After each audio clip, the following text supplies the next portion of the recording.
안녕하세요. 오늘의 질문 강국진입니다. 오늘은 블랙스완 12장 이상국가에 대해서 말씀드리겠습니다. 12장의 메시지는 이렇다고 생각합니다. 우리는 미래가 아니라 과거도 모른다.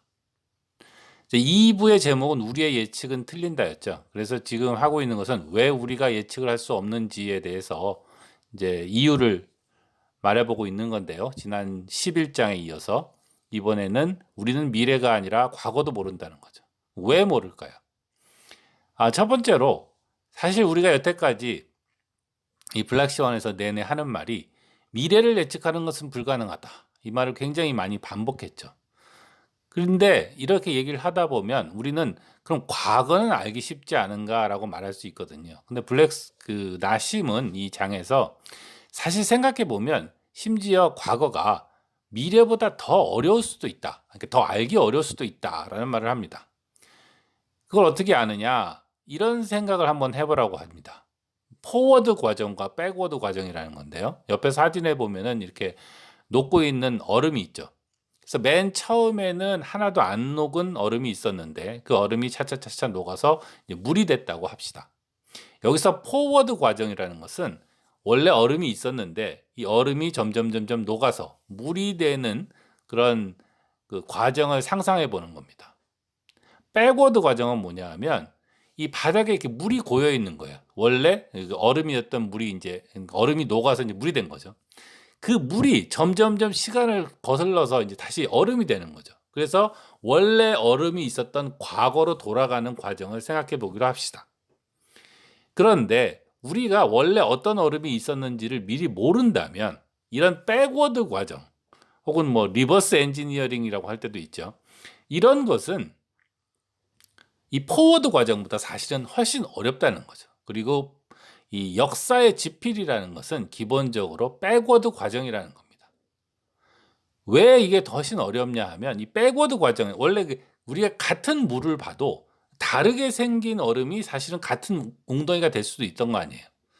그러니까 이 포워드 과정이 진행되면서 정보가 손실이 되거든요. 그래서 우리가 물 웅덩이를 보고는 원래 이게 각얼음이었는지 아니면 무슨 백조를 조각한 얼음이었는지를 사실 알 수가 없겠죠. 그래서 포워드 과정은 상상하기 쉬운데 백워드 과정은 상상을 해보려면 사실 상상하기가 불가능하거나 매우 어렵다는 것을 알게 됩니다. 그렇기 때문에 여기서 우리가 기억해야 되는 것은 우리가 알고 있는 과거라는 게 뭔가 하는 것이죠. 우리가 과거에 대해서 뭔가를 기록해 놨다거나 기억한다거나 학교에서 역사로 가르치는 게 있다면 그것은 사실 전부 다가 아니라 뭔가 우리가 중요하다고 생각해서 기록해 놓고 기억하고 역사로 가르치는 거거든요. 근데 아까도 말씀드렸지 역사의 지필이라는 것은 현재에서 과거를 쳐다보면서 말하자면 백워드 과정으로 왜 현재가 이렇게 만들어졌나를 상상을 해서 글을 쓴 거예요. 여기서 잘 생각해 보시면 백워드 과정이라는 게 어렵다라는 걸 생각하면 우리의 상상은 상당히 틀리기 쉽고 따라서 우리가 기록하고 기억하고 역사로 가르치는 것 말고 굉장히 중요한 게 있었는데 우리가 그것을 완전히 잊어버릴 가능성이 굉장히 크다는 것이죠. 그래서 결국 이렇게 되는 겁니다. 우리는 미래가 아니라 과거도 모른다. 그런데 여기서 만약에 과거와 현재가 미래의 원인이라면, 그러니까 우리가 현재가 있어서 미래가 생기는 거라면, 근데 우리는 사실은 과거와 현재를 몰라요. 근데 과거와 현재를 모르는데 미래를 어떻게 예측하겠습니까? 그래서 나시은 말하기는 우리는 말하자면 뉴턴의 방정식 같은 방정식이 없을 뿐만 아니라 그 방정식에 집어넣을 초기 조건도 모른다는 거예요. 왜냐하면 백워드 과정이라는 것은 원래 굉장히 어려워서 심지어 미래를 예측하는 것보다 더 어렵기 때문이죠. 자, 그럼 두 번째로 우리가 미래가 아니라 과거도 모르는 이유는 뭐냐면 다시 한번 어떤 인간 내부의 그 타고난 천성에서 나옵니다. 우리는 같은 실수를 반복한다는 것이죠.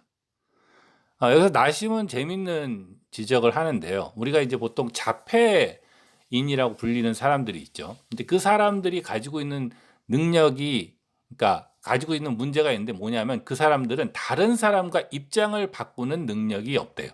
그러니까 예를 들어서 내가 어떤 사람한테 욕을 한다면 보통 사람들은 그 사람이 나한테 욕을 들으면 기분이 나쁘겠지. 뭐 이런 식으로 그 사람과 나의 입장을 바꿔서 생각할 수 있는 능력이 있고 그렇기 때문에 사회성을 발휘할 수 있는데 자폐인은 바로 이런 능력이 없다고 합니다. 그래서 우리가 이걸 소셜리 블라인드라고 생각할 수 있는데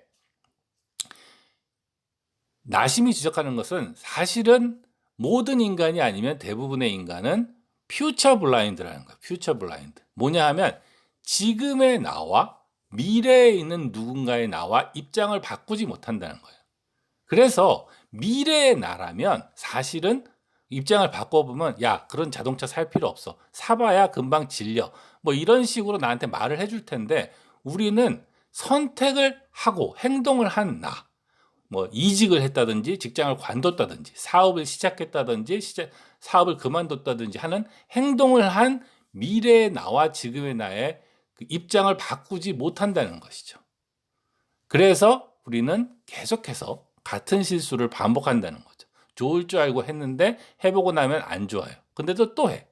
그래서 계속 그런 실수를 반복한다는 겁니다. 그리고 이런 인간의 행동이 있다는 것은 심리학자들이 이미 지적을 했다고 말을 하는데 그것을 다니엘 카네만 같은 사람은 기대한 유용성이라는 말로 표현하고 댄 길버트라는 사람은 감정적 예측 뭐 이렇게 이름을 짓기도 한다고 합니다. 그래서 우리는 타고난 어떤 내부적인 한계 때문에 자꾸 같은 실수를 반복하죠. 그래서 사실은 지난번에 과거에 한번 실수를 했으면 이제 그만해야 되는데도 계속 그걸 하고 있다는 거죠. 그래서 이 부분에서 이제 그 나심이 하는 얘기는 사람들이 동물원에 가서 이제 침팬지를 보면 약간 깔보는 눈으로 볼 수 있어요. 침팬지는 인간보다 훨씬 불합리하게 살고 어리석어서 거기 갇혀 있고 인간은 거기서 침팬지를 구경하러 갔으니까요. 그런데 나심이 말하기를 그 사람이 충분히 사려 깊다면 침팬지를 비웃지 못할 거라는 겁니다. 왜냐? 비웃는 사람은 인간이 마치 더 이상은 합리적일 수 없고 그러니까 완벽한 상태인 거라고 생각하지만 사실은 침팬지보다 완벽한 인간이 있듯이 인간 뒤에 어떤 슈퍼 인간이 있다면 슈퍼 인간이 우리를 보고 있으면 우리를 침팬지 보듯이 하겠죠. 그걸 생각하면 우리가 침팬지를 비웃을 수가 없다는 거죠. 우리는 침팬지는 아닐지 몰라도 타고난 불합리성이 있기 때문에 사실은 그 부분을 고쳐야 될 필요가 있다는 거. 이게 사실은 이 12장에서 말하는 메시지 중에서 가장 중요한 메시지 중에 하나입니다. 나중에 끝에 가서 얘기하겠습니다만. 그래서 이 나심은 지금의 세계는 그런 세계가 아닌데 자기는 이런 세상에 살고 싶다고 말하면서 이 유명한 책 수상록이라는 책이 있죠. 그게 원래는 에세 뭐 이런 책인데 이 에세를 쓴 몽테뉴 같은 사람이 공직에 선출되는 나라가 이상국가라고 말합니다. 그렇다면 몽테뉴는 어떤 사람인가?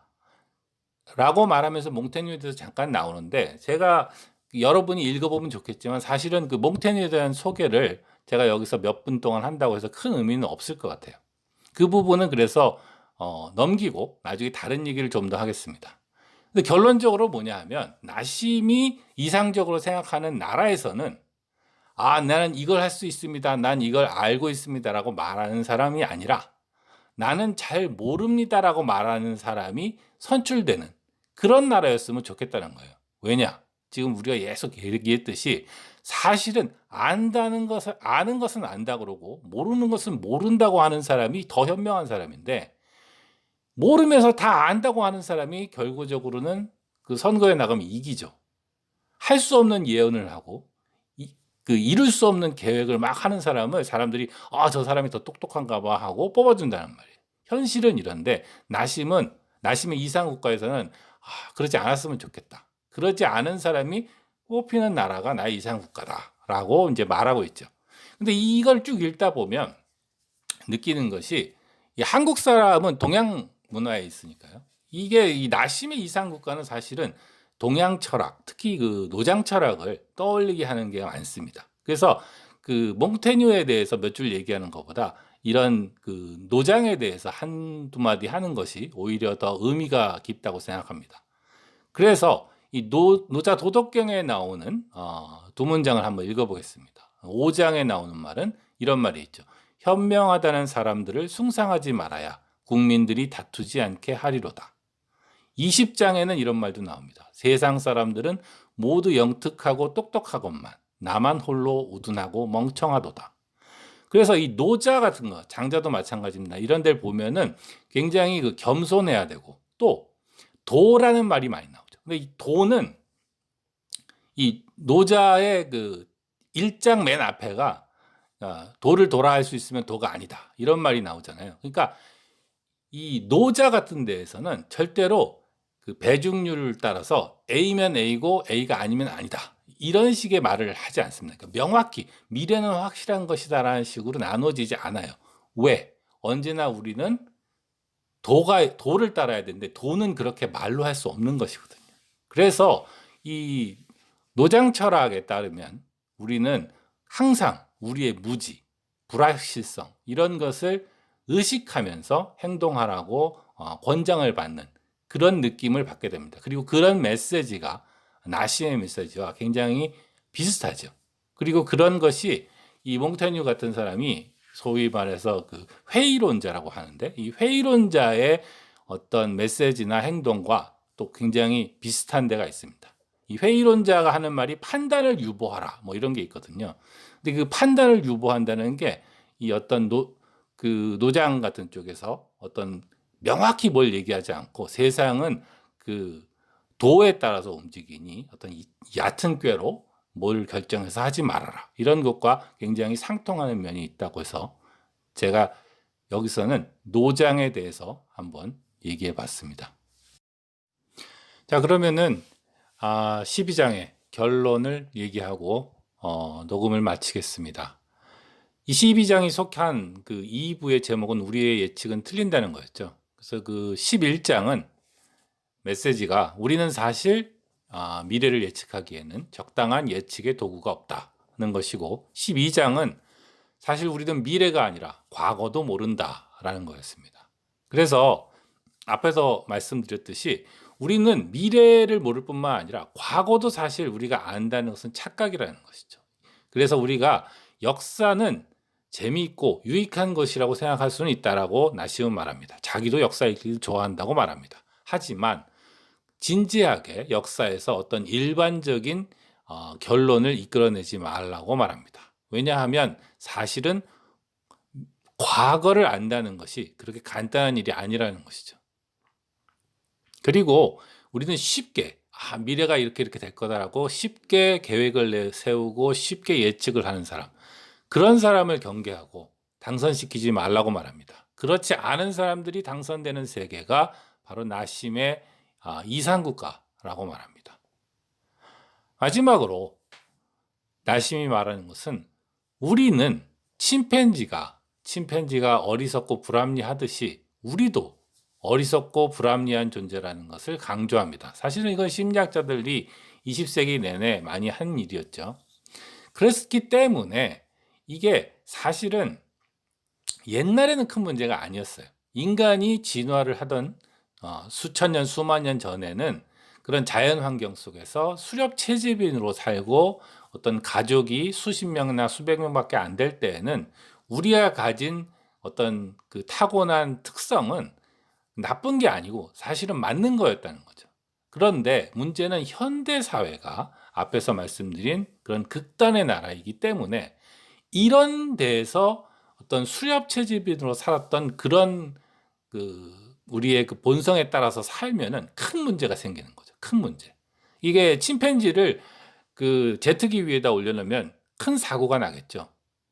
그 마찬가지 일이 생긴다는 겁니다. 그래서 현대를 합리적으로 살아가기 위해서는 우리는 타고난 대로 살 수 없고 새로운 인간이 되어야 한다. 나심은 이런 메시지를 11장에서도 사실은 했었는데 12장에서도 다시 한번 말하고 있다고 생각합니다. 블랙스완 12장 이상국가, 오늘 여기까지 하겠습니다. 강국진이었습니다. 안녕히 계세요.